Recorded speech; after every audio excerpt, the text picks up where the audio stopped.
I've gotten some really good questions about should you run if someone isn't healed? I think that's one of the most misunderstood parts about healing and divine union. So let's unpack that from an emotional and a spiritual lens. When you realize that someone isn't healed, your first instinct might be to run, especially if you've done the work and you can immediately spot the pattern. So the defensiveness, the avoidance, the push-pull dynamic, and maybe the emotional shutdown or some chaos. And your nervous system remembers what unhealed love feels like, right? So it flinches. And that's valid. Your body is saying, I know this frequency and I've bled here before. But running isn't always the highest choice. Sometimes it's a trauma response dressed as spiritual boundaries. Let me explain. There is a difference between running and recalibrating. Not everyone who's unhealed is unsafe, but some definitely are. So the question isn't, should I run?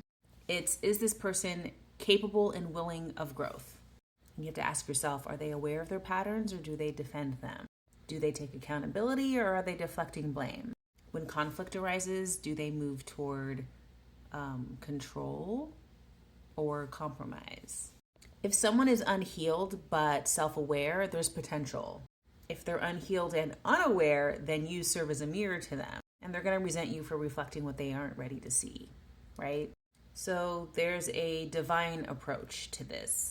The divine masculine and divine feminine don't run from these kinds of scenarios. They don't run from what's unhealed. They discern and they understand.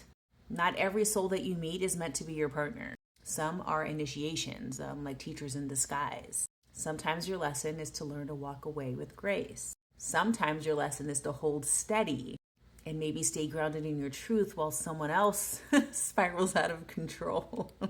But here's the key. You cannot heal someone by loving them harder. You can only love yourself enough to not abandon your peace.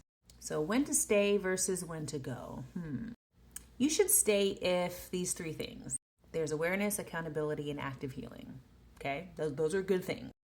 2, if they're not projecting their wounds onto you. And number 3, if the relationship supports your growth and not your suppression. And then here's some ideas if maybe you should go. If you're being emotionally drained, controlled, or manipulated, if you have to shrink to keep the peace, or if they punish your boundaries instead of respecting them. And I'm not telling you what to do, those are just some things to consider.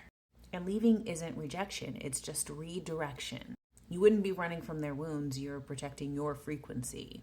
Sometimes the most loving thing you can do for someone who's unhealed is to walk away with integrity and protect your peace. That shows them what alignment looks like. Yeah? Okay, go.